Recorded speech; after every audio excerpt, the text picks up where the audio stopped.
আমি জানি মেয়েদের দেরি হয় মেকআপ করতে, কিন্তু ছেলেদের দেরি হচ্ছে আমি ভাবিনি।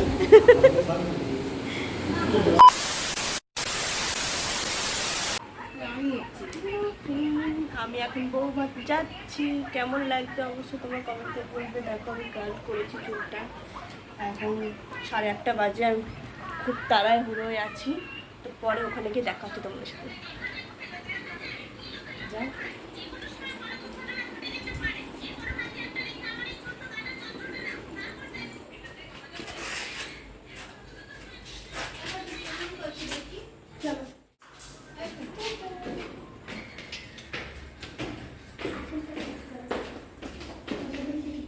হ্যালো গাইজ, তোমরা দেখতেই পাচ্ছ আমি রিন্টু আর ঈশার রিসেপশন পার্টিতে চলে এসেছি। আর ঈশার নাম কিন্তু মায়া, আমি মায়া বলেই জানি। হ্যাঁ, ওর আর একটা নাম আছে, সেটা আমি জানতাম না। বাট ওদের রিসেপশন পার্টিতে চলে এসে তোমরা দেখতেই পাচ্ছ আমি আর আমার দিদির মেয়ে। আর মায়াকে দেখো কত সুন্দর লাগছে, হেভি লাগছে। ও লেহেঙ্গা পরেছে, ভেলভেটের লেহেঙ্গা, আর সুন্দর লাগছে। আর এখনও পর্যন্ত রিন্টু আসেনি। ওর সাজগোজ নাকি বাকি আছে, তার জন্য ওর লেট করছে।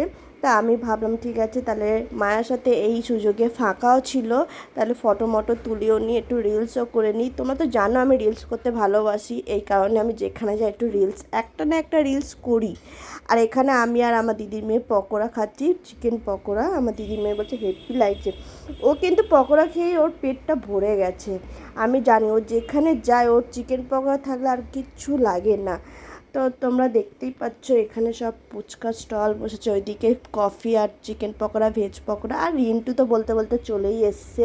তোমরা দেখতে পাচ্ছ রিন্টু আর দুজনে ম্যাচিং করে ড্রেস পরছে, সত্যি সুন্দর লাগছে দুজনের জড়িটা, কারণ নজর না লেগে যায়। আর গাইজ, আমাকে কেমন লেগেছে অবশ্যই কিন্তু কমেন্ট করে বলবে। আমার লুকগুলো, আমার গায়ে হলুদের, বিয়ের, রিসেপশনের লুকগুলো কেমন লেগেছে অবশ্যই কিন্তু তোমরা কমেন্ট করে বলবে, ঠিক আছে গাইস? আমি তো ঘরে চলেই এসেছি, ওখানে আমি খাইনি, ডিনারটা করিনি, পার্সেল নিয়ে এসেছি।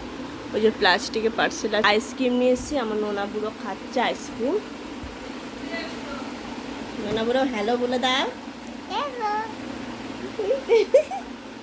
বলে হাই গাইস।